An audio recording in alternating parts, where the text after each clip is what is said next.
Hello, and thanks for joining Friday Live right here on the Walk Weekly podcast. We had initially planned to try to discuss a lighter topic, but, let me say we must keep it real. We got to keep it real. I'm here with Michelle Sweeney McCombs, and again, my name is Walter Latham. And the topic today is the struggle continues until final victory. All right. And remember that we used to say this during the 70s and 80s when we would greet someone and we would say, "Yeah, bro, what's up, man? How you doing?" The struggle continues until final victory, my brother. That's what we used to say. But there was no truer phrase or moniker or saying than the struggle continues. But that only goes to show you that we cannot stand down. The struggle continues until final victory. Remember that. The conviction of Derrick Chauvin in the George Floyd murder was the beginning of our struggle to right the wrongs of over 400 years of oppression, murder, maiming, and beatings. And so don't be fooled, my friends. Stay ready, stay vigilant. All right? Think of Dante Wright, Breonna Taylor, Trayvon Martin. They are all martyrs. We have discussed on previous shows, how to remediate this police brutality and the structural racism in this country against Blacks and brown people. So, I did a little digging, and this is something that I found, and I'm going to tee it up as I normally would do. Throughout history, police forces in the U.S. have been predominantly white, and that's no surprise. In 2016, the most recent year, which we got data for that's available, about 72% of local police officers were white and nearly 88% were male. And this is according to the Bureau of Justice. About 64% were both white and male, and about 11% were Black. So a profile largely unchanged since 1997. And there's a newer study out that came out in February, and this is coming out from the Journal of Science. They found that Hispanic and Black officers use less force than white officers against people of color. And I think that stems from they understand their own. There's a connection there. And the same as cops have with white people. So the struggle continues until final victory.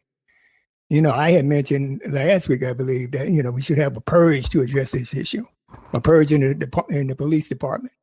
But then we talked about unions and that blue line and all that kind of stuff, which allows these cops to go out there with impunity and not have to worry about repercussions.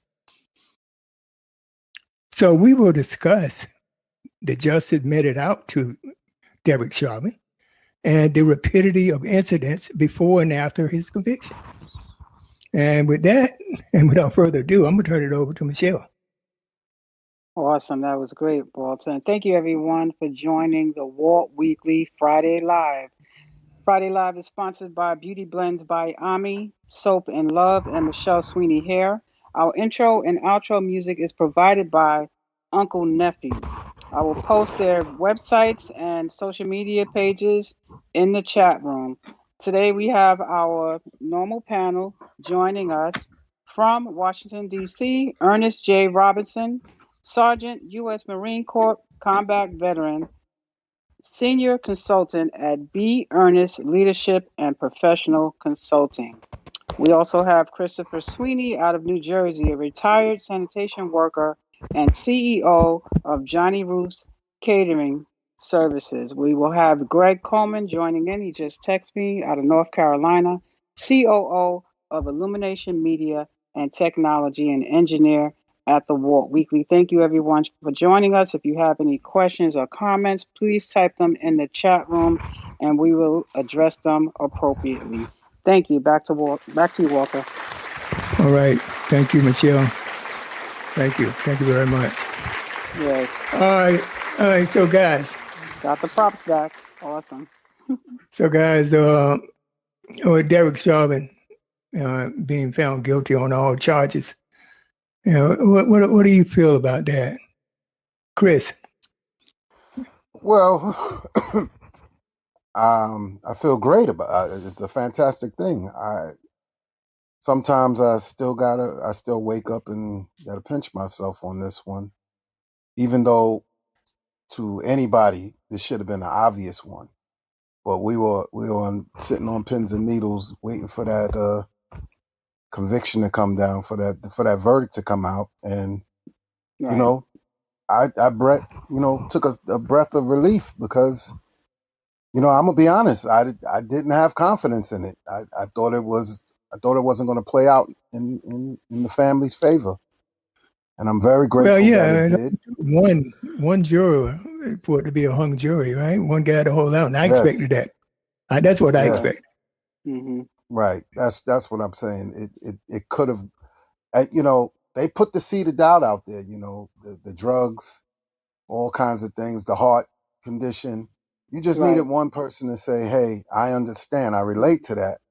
So it was very, very close. But once they came back as fast as they did on the second day, I said, Right. "Wow, we may have a conviction here." Right. And I'm very happy about it. I'm still waiting on the sentencing. I want to see what that looks like. Yeah, definitely. Mm-hmm. Yeah. Mm-hmm. Because the sentencing is truly the second leg to the verdict, right? Because you got to Right. send a message to the rest of these people out there that this is not going to be tolerated. We had enough. It's destroying the country. It's ripping communities apart. It's leaving families without loved ones, and enough is enough. So I'm hoping that the judge really comes down hard on them, sends a message that this is not what we're about, and enough is enough. All right. Ernest. Yeah. No, I completely agree with Chris because the part of the most egregious part of the criminal justice system is not only the convictions, but it does become the sentencing. Unrelated case has nothing to do with killing, but the Stanford swimmer who was convicted of rape, who got 6 months, and I think 3 months was suspended, and where he did his 3 months at home with the ankle bracelet on. So so Chris was dead on with the fact of the sentencing, because so he's been convicted, but does he get the minimum of each of those particular counts? Is any of those particular counts going to be suspended? I like Chris and many others had my doubts about it, just because I've seen the way that it works. But one thing that my professor had shared with me when I was in school was that we only have just the one system. So we need to be able to believe in the system. Now, there's things that we need to do to correct how it works, but we only have this one. Until we come up with another one, this is all that we got. So we got to make it work. Yeah. Okay. Yeah. I mean, I agree with what they both said. My feelings as well. I had my doubts. I knew he would get convicted because all of the evidence pointed to it. So there was no way around it. I think having all of the cameras that were full circle, you had the people with the cameras, you had the stores with the cameras. There was no way that this man was going to get off. But what I was surprised about was that he was guilty on all counts. That was a shock to me.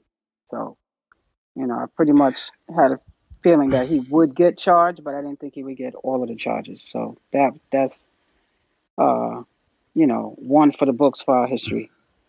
Oh yeah, definitely. I also think, like, too, that if it wasn't for those, I think he probably could have still gotten convicted, but not on all of the charges. Right. I think that the evidence in this particular situation was overwhelming. It was. Yeah. there was no way for you to not turn between, like you said, between the phone cameras, the street cameras, the body cameras that was actually on the officers, the every account from the 911 phone calls, the coroners, the medical examiners, EMT. It was overwhelming. We didn't have these particular individuals or information available during the Breonna Taylors, the Trayvon Martins, and everything else. And so all you had was audio in one situation or report in another situation. So, but that being said, in the past, we've had what was considered to be overwhelming, evidence, and still not get convicted, because we had the Rodney King, which was clear as day, and that still was, so there's a precedent that is set when it comes down to convictions, and there's been a precedent set when it comes down to sentencing. I think that this was the right step when it comes down to convictions. Right. And I think that, again, to Chris's point, the next step is going to be what's coming down when it comes down to these convictions. Right. And then there's a couple other things I'm going to have to end up doing, but, I digress for the moment. Right. Well, and I also think they didn't want want to a add. civil war. They didn't want a civil war. Right. I also add. Yeah, I wanted to say that, like, the people of Minnesota are exhausted with this too. Like, that place has been a hotbed for these incidents over the last few years. And it comes to a point where even the citizens are exhausted. They're tired. Yeah. And it wasn't just that, the evidence was right. They put the right prosecutor in place. The governor put what's his name in, who I'm talking about, the attorney general in place. They did from top to bottom every step that needed to take place in this case to get a conviction or to even get a fair trial was taken. Right. In the Breonna Taylor case, the attorney general withheld stuff. So we don't know that there wasn't this kind of overwhelming evidence because they didn't release everything. They didn't tell us everything. This time, in this case, everything was released. And I also want to say, is the system really flawed, or is it just the people that are applying the system that are flawed? It's not the system. It's the people applying the system. Right. It's the people in Absolutely. place. It's the attorney. That's why voting matters. That's why being involved in these local elections matter, because these district attorneys, these all of these people that are in these places, a lot of them are in bed with the police unions. They don't bring out, they don't put the pressure on the police the way they need to. And it's not an attack on every cop. So they use these tools to say, oh, we're attacking police. No, we're attacking Derrick Chauvin, who committed that crime. Nobody said anything else about any other officer because nobody else put their knee on George Floyd's neck. It was about him and him alone. And we have to stop allowing the police department to make it an indictment of the entire police department every time somebody, a bad apple, a bad seed, does something. If you work on your job and you do something wrong, they don't fire the entire staff. They get rid of you. Right. That's what we got to start doing. They got to go. Well, first of all, to that point, I mean, I'll push back a little bit, because if you're doing something, if you stole from your job and the job finds out that you knew that the other dude stole too, and you ain't say nothing, they firing you too.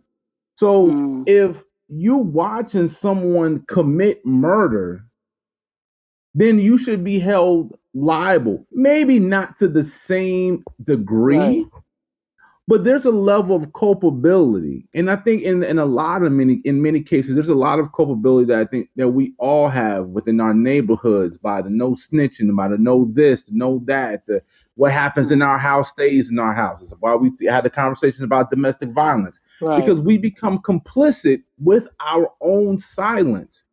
You are absolutely right. Hold the bad apple accountable.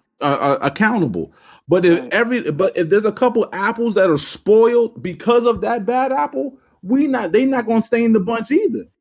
Right. I mean, there's some fruit you can salvage, next. Right? No, the three of them, right. That the other guys are up next. But I'm talking about the police officers that were not there. You weren't there. Right, absolutely. So don't take it personal, because we're not talking to you. It's not directed to you. The union spin the narrative to make it seem like you're attacking everybody. That if you were sleeping in your bed and you were off duty, I'm not talking to you. Right. All right, but I do want to go on a little bit here because we got a long ways to go. But first off, I do want to, I hope that the George Floyd family and friends find some closure. All right, it helps with some, closing this on their side. My condolences, and I hope y'all guys do find some closure. But that just that's a segue into my next question, and that is, what I don't get is why people are celebrating. I mean, this was an arrogant act. Not over. Mm-hmm. This was an arrogant act. I mean, it's out there in the public is as if saying, okay, here, I'm a sexual predator. So here, I'm going to stand up here and I'm with no clothes on. All right. I mean, that is the level of arrogance of the violence perpetrated against George Floyd. This was an arrogant act, and it was very clear. Yeah. It was Neanderthal. And if you can compare to that, it was the guy's a daggone Neanderthal. All right. Yeah. Okay. So I don't see, and we don't have time to celebrate, but we do have time to honor the family and hope they find some type of closure. Okay. Right. And this verdict. All right. I'm happy for the Floyd family with the justice. They deserve it. They deserve everything. But let's move forward. All right. There's other incidents, and I understand that the Biden Justice Department is overseeing and investigating the Minneapolis Police Department. So they are. Wow. They are. And this is something that was started under President Obama, but I believe Chicago. But this is something that needs to be widespread, nationwide. Investigation of all these shootings, everything, all this violence that's being directed towards minority people. They all should be investigated. I mean, all the police departments, regardless. And we need to get some fruits from that investigation. Not just do these investigations and say you didn't find much or you didn't find any civil rights violations. You're just wasting taxpayer money doing these investigations. Right. And we know there is a problem. And you keep coming back saying that there isn't a problem. So hopefully they'll do that. And I also want to say, hopefully the young lady that recorded that video, they take good care of that young lady, because she put her life on the line, because she's been getting death threats and all kinds of things. And she held her ground. And all of the witnesses, they all held their ground, and they should all be applauded and protected. Yes, because they did a great service. Yeah, you heard about a couple of states. That leads up to some states are trying to block private people from taking videos of cops and while they're performing their duties. Y'all guys heard about that? They're trying to pass laws against videotaping cops while they're. They've been trying to do that. Anytime that's something where it is favorable towards minorities, they'll change it. It wasn't like it was all minorities who put forward the body cams. Body cams were, in a sense, supposed to be able to help tell the story for police. Now they're hurting police, and now they want to stop people from they're just being fickle. about the situation. Right. Yeah, but the thing is that with the technology that we have out there now, without that, you can imagine what's been going on. And if they try to take that away, there you go. You got that impunity thing. Oh, well, nobody's watching me, so let me do this and let me do that. Right, but that goes back into what Chris was sitting there saying about the whole thing with voting, which is the reason why they're trying to. I mean, granted, we're not talking about voting this time, but this is why all this stuff ties in together. It plays in, yes. To over 200 plus 300 plus bills are trying to be passed to try to suppress voting right now. One of the things, if they suppress voting, one of the things they'll be able to pass is being able to stop private citizens from being able to record police, which is something that's going to negatively impact the Black and brown communities or people of lower incomes because of bad police practicing. There'll be other things that they could pass throughout. I mean, so again, registering to vote, actually going to vote, being involved in what policies are being made. Again, I think to your point about the why celebrate, or why so much celebration, right? Really look into and read how these laws and policies are constructed. Who's sitting down on the task force? If there isn't a task force, go to your city council, board of supervisors, your general assembly, go to come here to DC, Capitol Hill, and tell them to put together a task force.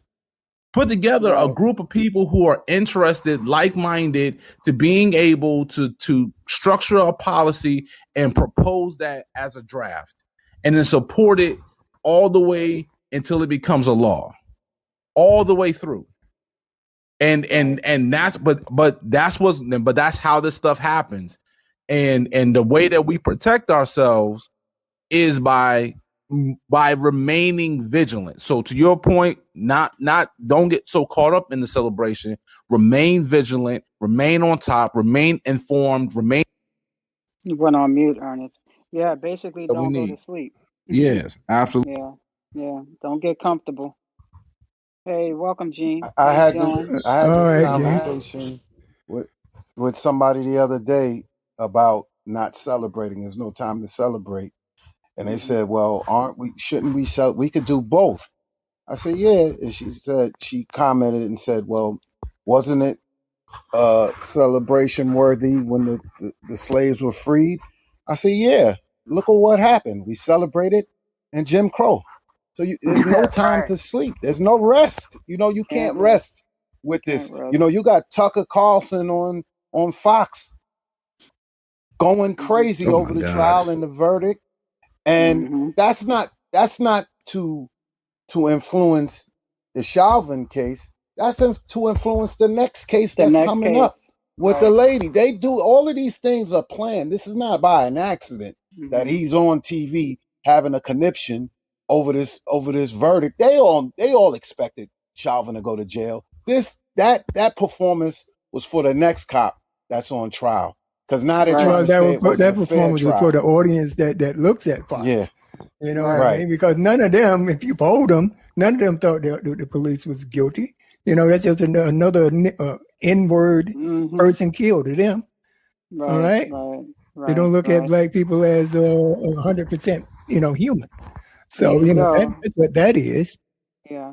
Yeah, they're just playing it to the audience on that one. It's true. Yeah, he is playing to the audience, but he's playing for the next case too. Tucker Carlson's an intelligent guy. It's a ratings grab, and it's also to say, look, the cops can't get a fair trial because we got several cases coming up behind it.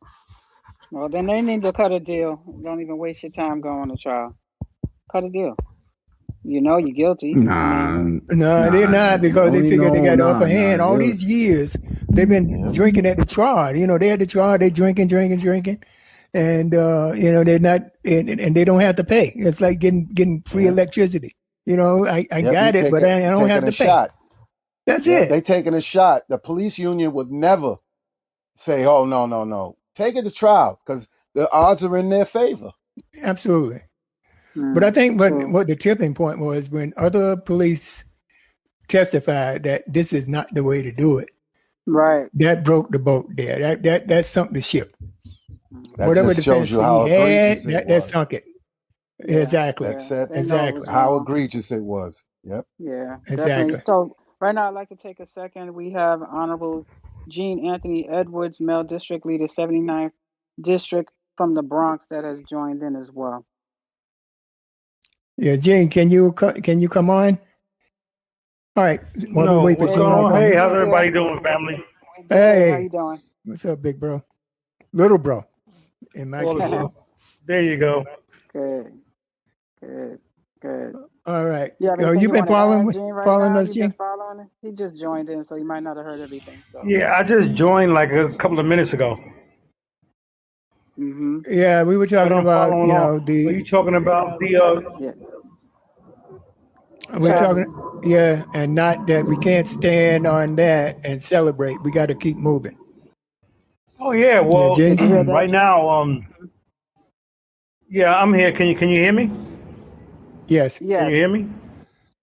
Yes. Yes. Okay, I'm following the U.S. Attorney General Merrick Garland. You know, he said something rather profound. Not so much in his press conference, right? Because we've heard that narrative before, but he actually did a one-on-one interview with the White House correspondent from ABC News, Pierre Thomas, and he was moved to tears when he talked about how his grandparents had to flee Europe because the Jews were being persecuted, and how America took in his family and treated him well. And he started crying because he's basically saying, the same plights that black people have in America were the same plights that Jews were facing in Europe, and he wants to do something about it. And he was moved to tears. So I want to see what's behind those tears. Right now he's launching an investigation into the Minnesota Police Department, not just Minneapolis, but the entire state. And let's The see what entire that state. Yeah. investigation yields, because we've been down this road before. Well, I should say road, but this is not our first rodeo. But let's see if Merrick Right. really puts down the hammer on bad policing, or bad policing practices, I should say. And that's all I have to say about that. Okay. Awesome. All right. Thank you. All right. So, we have a lot of murders that are still outstanding that, there's been no accountability for. We all, we got Dante Wright, Breonna Taylor, Trayvon Martin. Then we got a new one with Anthony Brown. Then we had Makia Bryant, 17-year-old girl that was, that was shot by the cops. She was wielding a knife, when the teenagers were fighting. To name only a few. Now, what are y'all guys? What is your take on that? And let me start with Gene. Can you hear me I can now? hear you. Yeah. Yeah. Did you hear my question? Yeah, yes, I heard it. I've been going at it on Facebook with some former colleagues that were like former prosecutors, because I work for the DA here in Bronx County. And some court officers here in the Bronx have chimed in. And it was a healthy and respectable debate. It's still going on. Walter, this is what I had mentioned to you prior to the show, that you get a chance to go to my Facebook page and check out the thread. Now, last year there was an attempted assault right in front of the courthouse. Teenagers, 16-year-olds, 16, 17-year-olds, same age as the young people that were fighting, that led to the young lady's, no, not young lady, she's 16, 17. She's still a child, which led to that child's death. Right. And in it was a kid walking down the street with a backpack, and there were three other teenagers that approached him. And one pulled out a butcher knife that he had on his person, right? And attempted to stab the one kid that had the backpack in his back. The only thing that saved him was that the kid with the backpack was trying to run inside the courthouse. And as he approached the front entrance, somebody pushed the door open. He fell back and the knife got stuck in his backpack. Otherwise, he'd have been stabbed in the kidneys. I watched 5 court officers run out of that room like they were Michael Johnson in the 1996 Olympics, okay? And they chased him down like they had on gold shoes, right? Caught all 3 kids, right? And and because I was a witness to the crime, you know, I had to speak to the attorneys that were in family court. And I'm saying this to say that there was an attempted assault that happened. Like he actually stabbed the kid, but the butcher knife went into the backpack. Those court officers never fired a shot. Nobody ever even pulled out a gun. They chased those kids down, even the one that had the knife, because after he stabbed the kid, he pulled the knife out. He still had the knife when he was running down the street.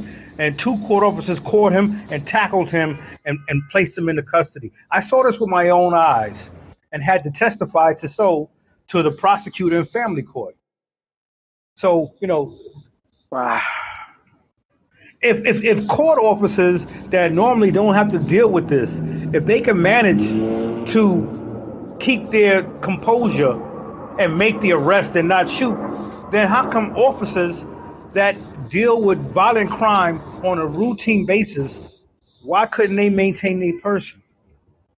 That's what I don't understand. That's my argument. Yeah.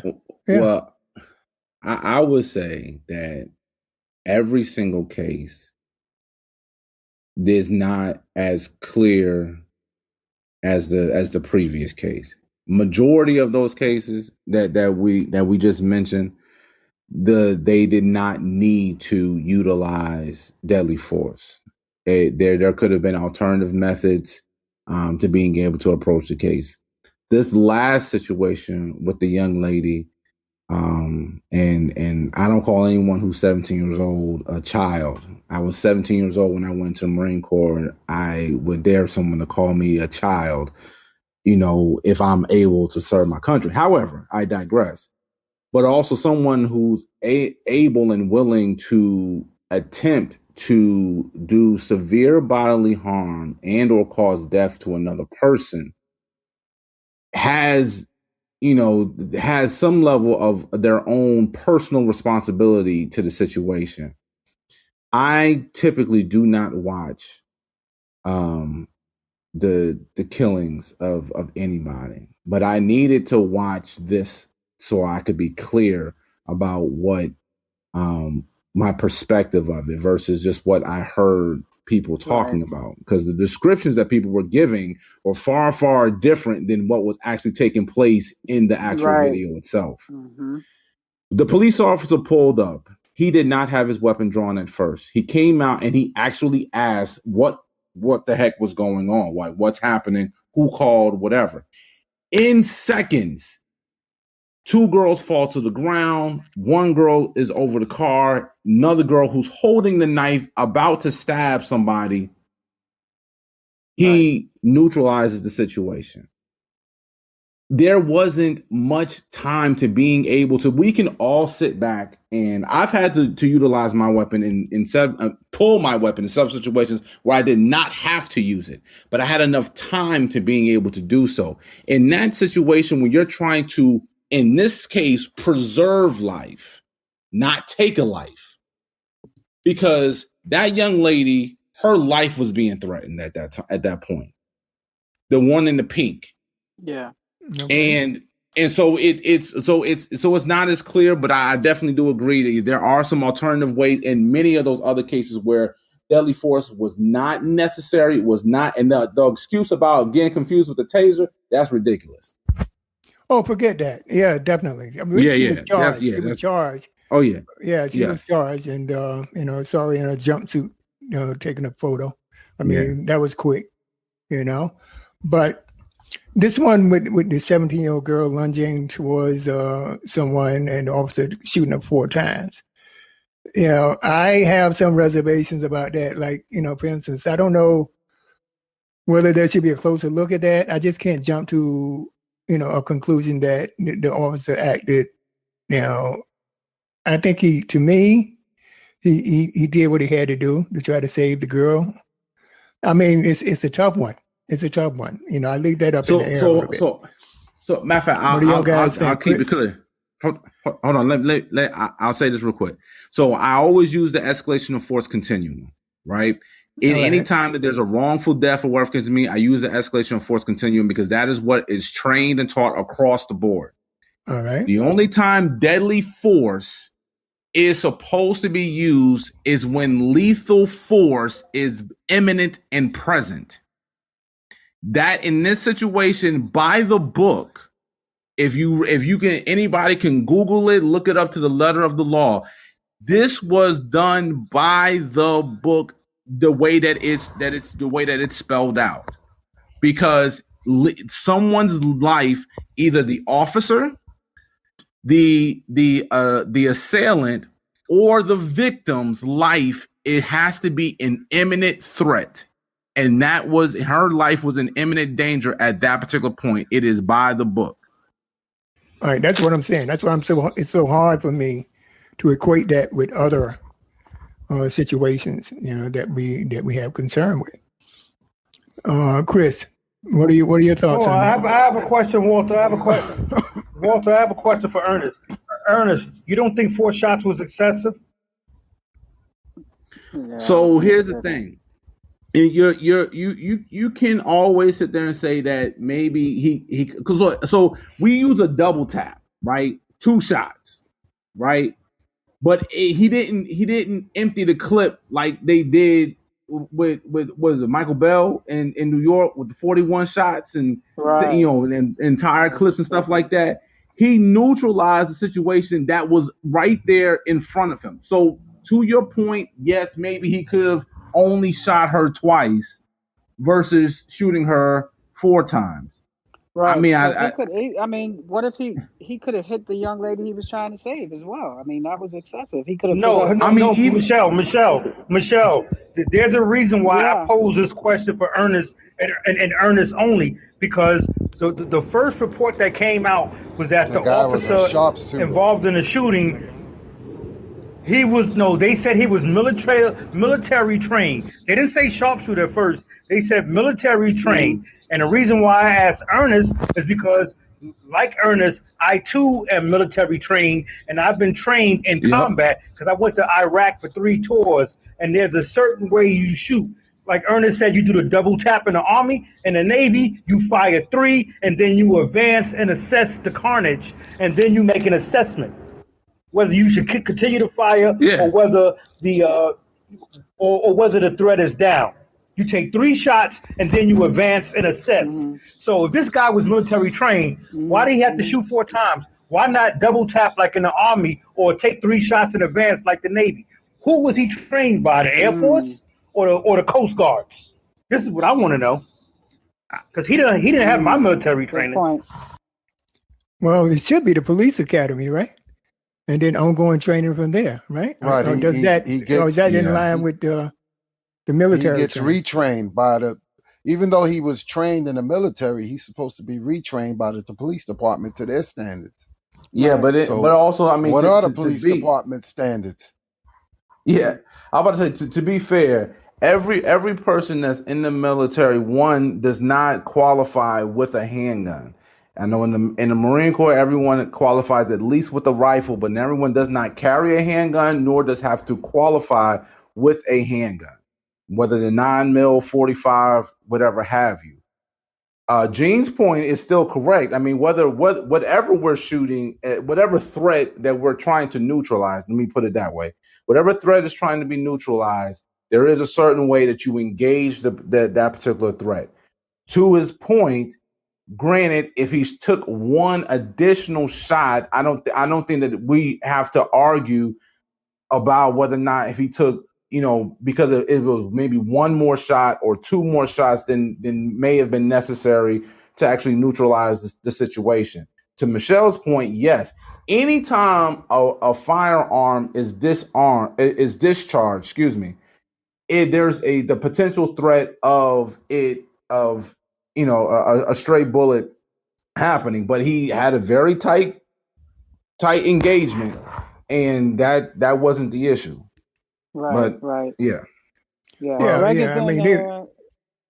Okay. Greg is. I just want to Greg, say, okay. Yeah. Go ahead, Chris. and I'll say it after you know, this was a tough one for me because he had to, react quickly, right? I'd hope that a taser could have been used, but he probably too far away from her. And the young lady, to my understanding, was 16, right? So she is a child. Let's be mindful of that. 2, I believe the police were called on her behalf because they came to jump her. Right. Well, yeah. I mean, I think the police call came from her house, either a grandmother From her or somebody home, right? called. Because Yes. she was being jumped by those individuals. So I don't ever condone anybody using a knife or whatever, but she was defending herself. I know it's hard for the police officer to, make that, determination. Right. He doesn't know. I want to lean towards him probably being justified in this case, but I do believe that he didn't have to shoot 4 times, especially since they said he was a sniper. He was a sniper, and he was a good shot. So, it's a tough one. Yeah, that's a tough one. Like I said, I can't say yay or nay on that one. That is further investigation. And she was protecting herself. I mean, these kids. Yeah, but he wouldn't know that. Wait. No, I'm just saying. What? Wait, no, because here's the thing. How can you, if someone came to your house to harass you? Now, granted, I understand that again, many of us lived in certain areas, certain neighborhoods, and there's a certain way you carry yourself and certain way that we do things in certain neighborhoods. But that is not a legal recourse. If you were in your home, why in the world were you outside? Right. Ernest, I'm not saying and how else would you have even gotten the knife? I'm just hold on. How Ernest, else would you? You guys have to excuse the static because we are live. So excuse the static, but we are live. Chris, we don't know. Hey, Chris, say that again. Chris, say that again. I couldn't hear you. We don't know how long this has been going on between these young ladies. We don't know what took place before she came out with that knife. So I can't say she's right or wrong. I'm just saying she was defending herself. It doesn't mean that I agree with the way she did it. I just, you're right. We all grew up in neighborhoods where you had to fight sometimes. Sometimes you couldn't run away from it. So I don't want to judge her. Just to get in a little bit, because I don't know everything, but once the police came on the scene, why didn't she just back down? Like, I'm not making excuses for them. He was excessive. She was already out of control with that. But this is a tough one. But see, and it's tough. But hold on, and that's the thing. I mean, granted, and Chris, I'm not saying that that right or wrong or this that way. But the thing is that there is a sense of self-responsibility. Like, no matter what, if you had to go out and fight, now most people in the neighborhoods, if you was going to fight and there was OGs in the area, whether the case may be, ladies, or older gentlemen, whatever the case may be, y'all got in, y'all scrapped, and y'all did whatever the case may be, right?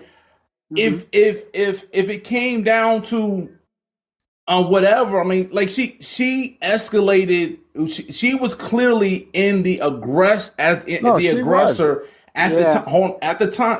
time that the police arrived at that situation. Right. So, like, to Michelle's point, it's like I can't. You want to believe, right, and you want to give her the benefit of the doubt. But at the time, if you were being harassed and either you called the police, which that wasn't necessarily the case, someone called the police on your behalf because you were being harassed, at that time, you should have allowed for the authorities to step in. But you're went asking with a 16-year-old. Yeah, but the guy would not know. Chris, I'm not blaming. I just want to add something now. I mean, when you see some of these 16-year-old girls, you don't know whether they're 20 or 21. You know what I mean? I mean, they're big for the age now. I didn't say she wasn't big. Her thought process. Walter, she's a child still. This is the thing that bothers me most about so many opinions I've heard about this case, this video. Okay, number one, yes, the biggest mistake she made was running into the house where it was safe and then coming back out. Whether she had a knife or not, she should have never left the house. Now, here's the thing. I think it was Greg said that, she's 16, she's a child. What is the demographic that we hate most about human beings? Those damn teenagers. They're loud, they're rude, they're unruly, 16-year-old girls and 16-year-old boys, they are a pain in the ass, okay? And the fact that people expected her to act like a responsible adult, to act like a citizen of this great republic. She's a typical 16-year-old. She probably makes twerk videos on TikTok. She thinks Megan Thee Stallion is a freaking, role model. Come on, man. She acted irrationally the same way any 16-year-old. And yes, she did make the call, but once the officers showed up, it's not like her picture was on the 911 call. They didn't know who made the phone call. They went after the one that was the most aggressive, and it was her. Her only mistake was leaving the house after she went inside for safety. But again, she was 16. Look, at 16, I ain't want to tell you what I was doing at 16 because this is a live broadcast. Just put it like this. I was in the projects in the Bronx. You think I was making good decisions? Right. You think I was making good decisions at 16? The best decision that was ever made was when my parents let me go into the military. Go ahead. Yeah. Okay. Go ahead. The thing is that I always try to make sure to remain objective, right? Yes, I do understand that a 16-year-old mind is still developing in many cases, but I do not want to minimize the value of young people to being able to make smart, good decisions.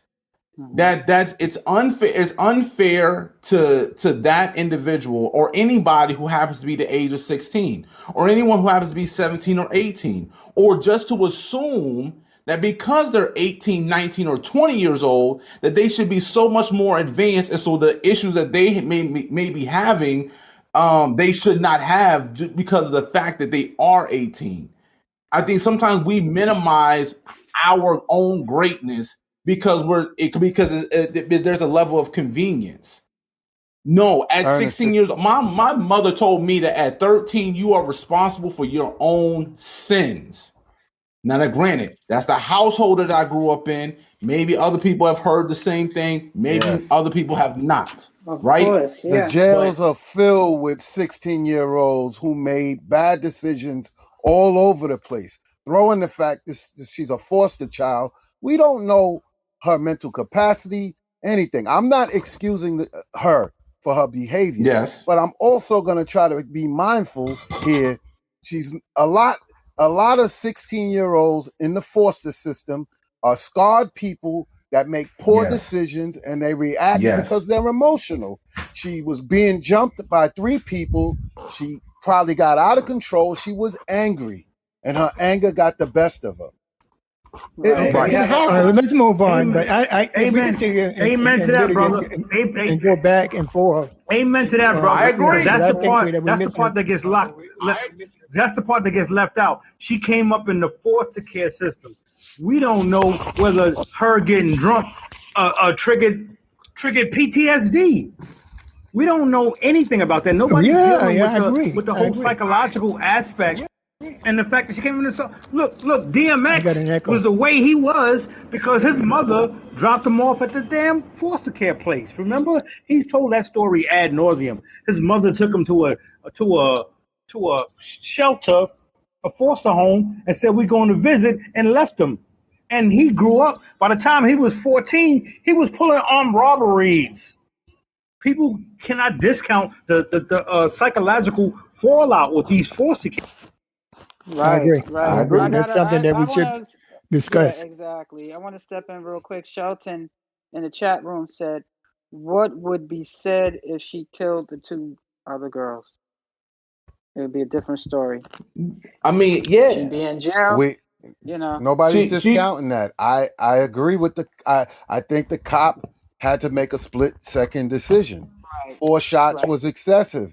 I watched the other day a gentleman in a pickup truck ramming his truck into police officers, trying to run him over, hit him. There was an officer holding on to the truck while he sped off. He hit the cop in the head with a hammer. The man wasn't touched. The man wasn't touched. And you're talking about police officers whose lives were in danger. I mean, come on. So it's not our fault that we have to question everything, because it seems like every time it's somebody black, we end up dead. And white people do not face the same thing. They have compassion, and they hesitate, and they think about it before they react. They never think when it's a black children. They shoot first. That is my problem with them. Well, I think that's a cultural. Hey, I think you know it what? all goes back to that study conducted. That study that was conducted by the Science Journal.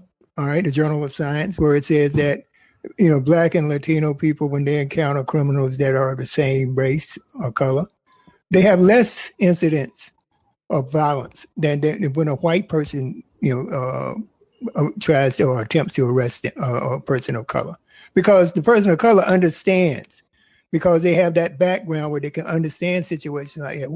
White people, they can't.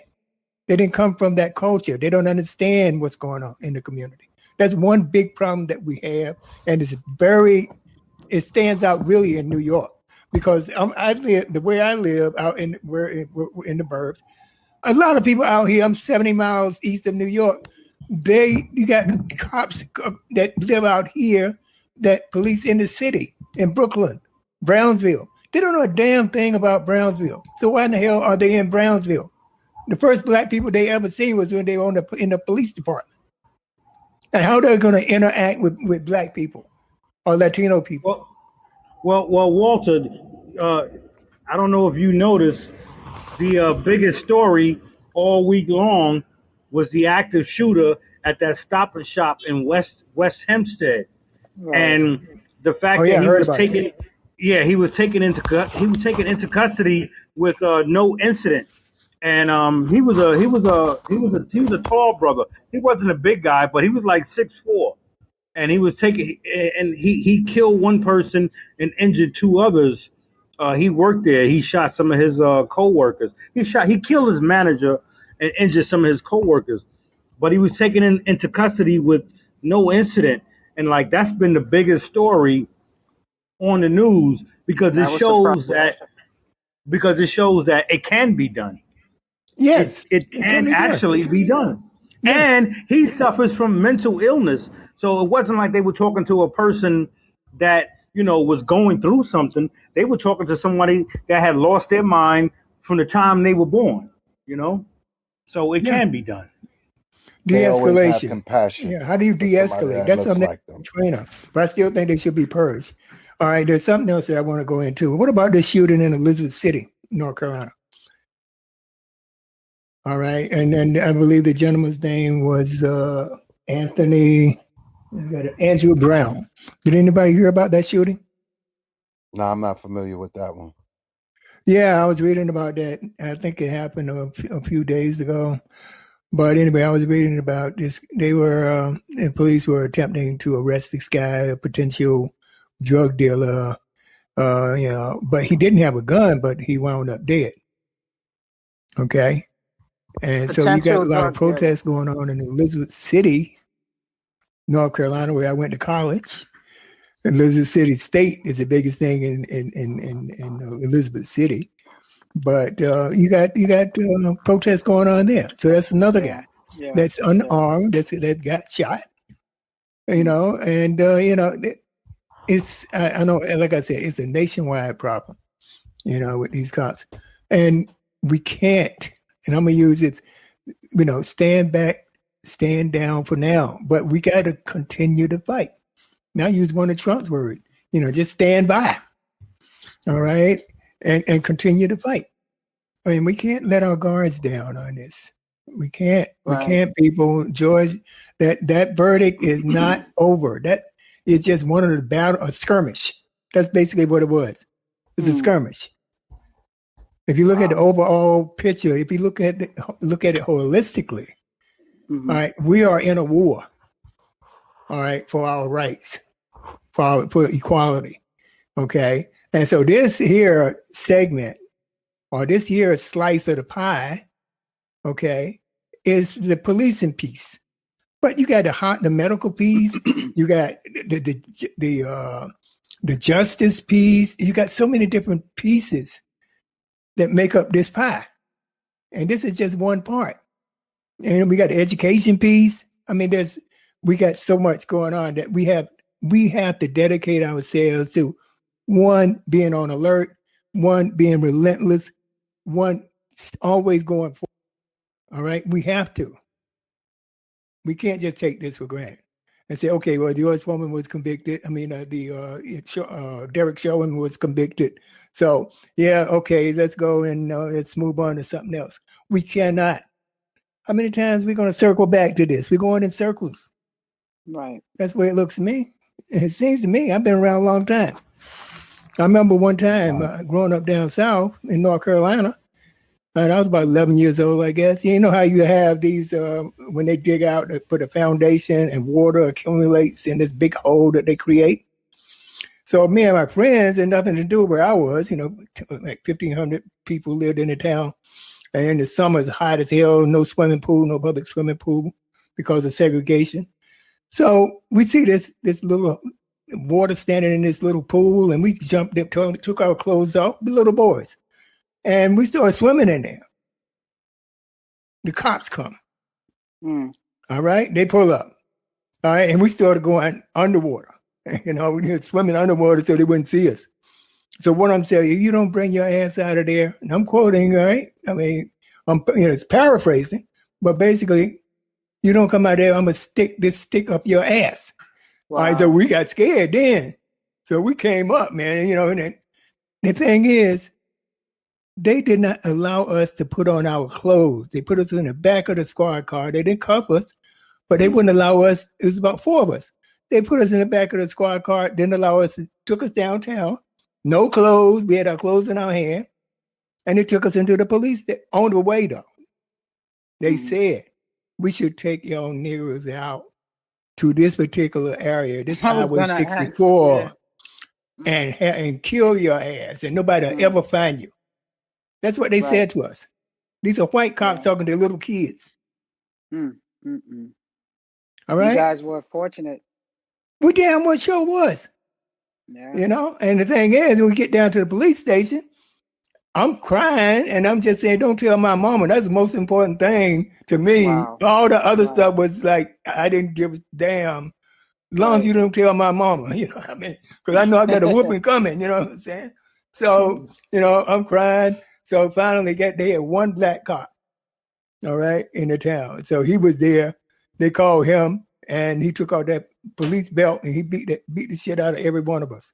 What? On the backside. Yeah. He beat us. Not on the back, on the, he gave us a whooping with a big police belt. I mean, okay. That wasn't my uncle, was it? Shit. He may have been. Was it my uncle? I don't know whether your uncle or not, but I'm not gonna say his name. He was the only black sheriff in Berkeley County. No. This is in Martin County. This is in Williams. Okay. Wow. I mean, no, I'm glad it wasn't your uncle. He was bigger. I mean, I think the other guy was just as big. All right. I mean, that daggone thing. But every time he would hit me, I said, don't tell my mama, please, please, please. I was more scared of my mom than I was of him. Of him. Wow. You know what I'm saying?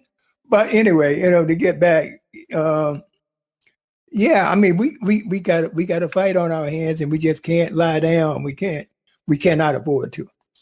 All right.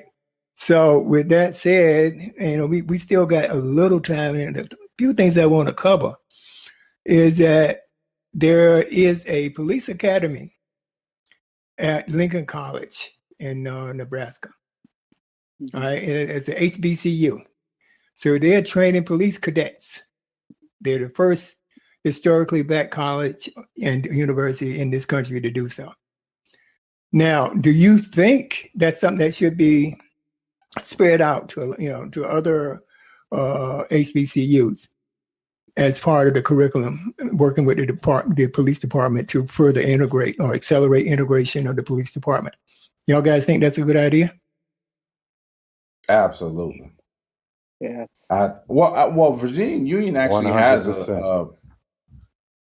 we actually have a partnership with the Richmond Police Department. Their police academy, one is right across the street from Virginia Union, but it was, I don't remember the whole story. It was so donated to Richmond Police Department, and we hold our classes in that academy to being able to bridge that gap between the policing and the students. And Gene. I unmuted myself.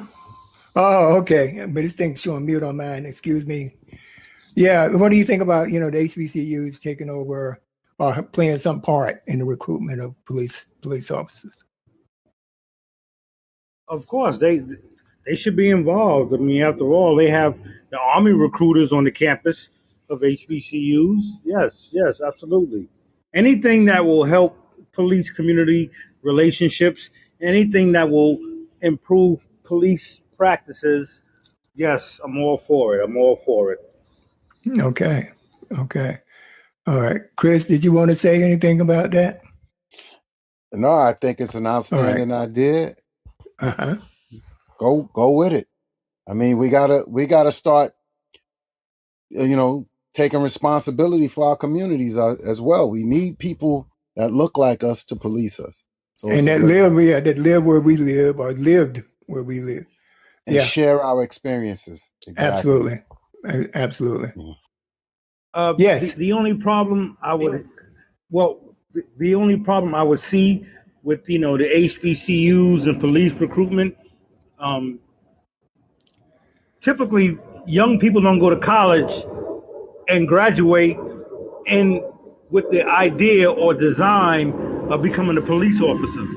They normally have designs on, moving on further to a specialized education, whether it's an MBA, law school, medical school, CPA, things of that nature. So I don't know whether they should be going after so much the college graduates, but more so maybe the ones that have to drop out for financial reasons or personal reasons. Yeah, but no, this is not a curriculum-driven, program, a 4-year program. This is only a police academy within the scope. All right. So I would have to assume that the police is running it on campus in conjunction with the university. Yeah. Okay. I have a great idea. You go ahead and send your kids first, all right? My kids they're done. Yeah, mine are done.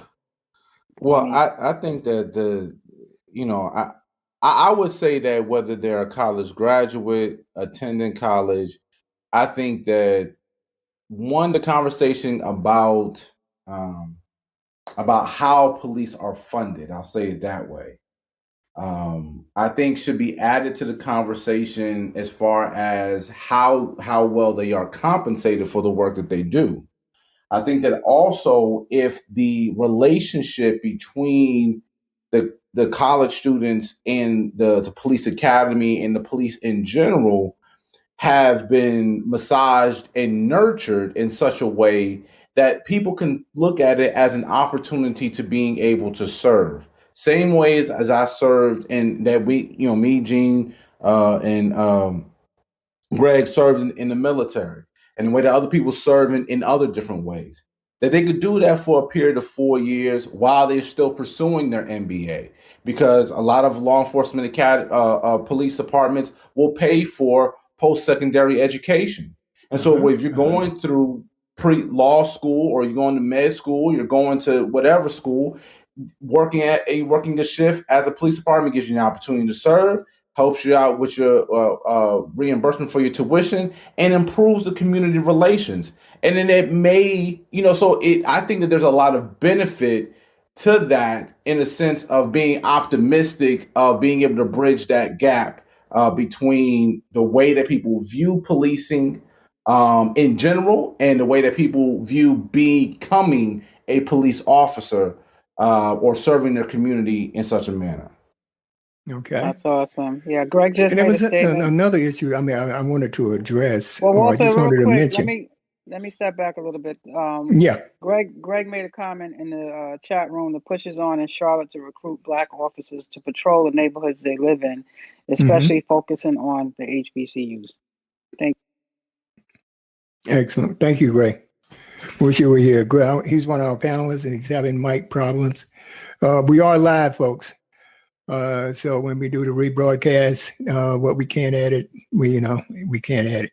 But anyway, there's one thing that I was very surprised about is that there's a drop in applications to be a policeman. From the white side, anyway. All right. Now, one city is saying they saw a 75% drop in applications from July through December of 2020, and a lot of officers.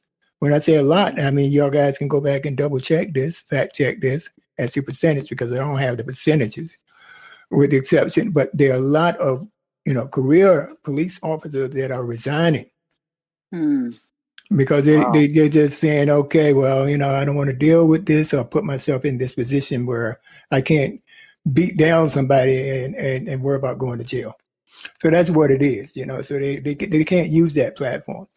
And I also wanted to mention that, when the Irish came over to the U.S., migrated over here in the mid to late 1800s, they were treated like dogs. So, I mean, what they did, they joined the police department. So they made up the majority of the police department. Okay. So, and that's why you got a lot of Irish and a lot of Italians who were treated like, like they were black, especially Italian, they were treated like black folks. They joined the police department where they had control. So I did, I read about that, and I did want to share that with the audience in case they didn't know. Y'all guys can probably do some additional research, but that's how they came out of the hole. Okay. All right. So any questions from the panel? Any words of wisdom for the listeners? I think what Chris had said earlier was very profound and needs to be adhered to, which is be completely involved, immersed in the democratic process. Vote, be educated about your vote, but understand who you're voting for, your mayors, your general assembly, your male district leaders, female district leaders, anybody that you're putting into office. Make sure that you understand what they're doing, how they're supposed to do it, and understand your responsibility as a citizen to making sure that they do their jobs they're supposed to do. This is how we get the different attorney generals. When we look at good attorney generals, that comes from good elections. That comes from good candidates. That goes from and a good community to continually to support their efforts. So make sure that you do that. The primaries have either come for you or they're getting ready to come. There's some gubernatorial elections that are happening this year. The elections are happening, the primary elections are happening either now or throughout this summer. During the general election that happens in November. So if you're not registered to vote, get registered to vote, and be immersed and involved in your community. Oh, thank you, Ernest. Awesome. Thank you for that. Anything from you, Gene, before we sign off? Yes, another great show, and unfortunately, it was about another sad topic. Ernest, I still maintain 17. You're a minor. I know you manned up because you're like the most macho man I ever met. Like you're more macho than the guy in the song Macho Man. But at 17 you can't buy a cigarette. But but at age 17 you can't buy cigarettes, and you damn sure can't buy a drink at a bar. But so I still maintain 17 is matter of fact, that was what the bail reform and the criminal bill reform in New York was based upon. They were locking up 17-year-olds like they did in South Africa during apartheid, because that's where we got the idea from. Ronald Reagan got the idea from South Africa back in the 80s, and that's why I maintain that 17 is still a minor. But yeah, that was it. Right. Just another great show, another Fair sad enough. topic. Awesome. You know, I had to bust Ernest's chops because he's Army, I'm Navy, and I'm better than him. Anyway, First off, We gotta keep this going. whoa. I'm a United States Marine. We got a rivalry here. When y'all guys go to the no, does the Marine Corps? Yeah, they have a football team, right? That's right. I forgot. I'm sorry. Those guys were second-class citizens on the ship. We basically made them sit to the back of the bus. Anyway, I'm out. No, y'all a bunch of taxi drivers. That's what y'all do. Okay. All right, we got that rivalry. We're gonna keep that rivalry going, guys. So Michelle, you gonna tell them about the sports show again that we're gonna be doing? Yes. So we have the NFL draft coming up, right? So Christopher and Greg, our panel members, will be doing a recorded show on this Wednesday coming at 10 a.m. and then a post show of the NFL draft on Cinco de Mayo, which is Wednesday, May 5th, Hump Day, at 6 p.m. We will have a live show via Zoom. And all is welcome. We will post it on the Walt Weekly website and social media pages, so everyone could get the link for that. So anyone that's football fans, we'd love to have you guys next week, Wednesday, if you're available. Yes. And please send your information so we can get that link out, or you can check the link. We can put that link on Insta, right? On Instagram. And they can use all our social media. Yeah. Okay. I just want to make sure they get the invite. Mark your calendar. Yeah. Right. We'll get the invite to you, but mark your calendars if you want to talk about some football stuff. The NFL post NFL. Yeah, we want to get a little lighter. We've been in the dark for a long time, and we want to come out a little bit and get some fresh air, and then we're going back in. All right. So that'll be our escape for a little bit. That'll be. Yes, exactly. So, Walter, you want to close it out, or you want me to close it out? Yeah, I just want to let them know that we will be doing a rebroadcast of this live show on Sunday, and you're going to see it on all the various platforms where you find your podcasts, such as Apple, Google Play, Spotify, wherever you get your podcasts, you can find the Walt Weekly podcast, and that will be released on Sunday evening. And I'm going to turn it over to Michelle, and you can take us out. Thank you, Michelle. Yes, thank you, Walter. Thank you, Ernest, Honorable Dean, Christopher, for joining us, our panel members, as always, and Greg in the chat room. We appreciate you guys. Thank you to our sponsors, Soap and Love, Beauty Blends by Ami, and Michelle Sweeney here. Thank you for joining the Walt Weekly. To our audience, we appreciate you on the live. Please follow the Walt Weekly. You can find us at www.thewaltweekly.com, IG and Facebook, The Walt Weekly, Twitter, Walt Weekly, Podbean, The Walt Weekly, iTunes, Spotify, iHeartRadio, Pandora, and other streaming platforms. Have an awesome weekend. Be safe, and God bless. Yes, God bless. Have a nice one. All right, bye-bye. Good night.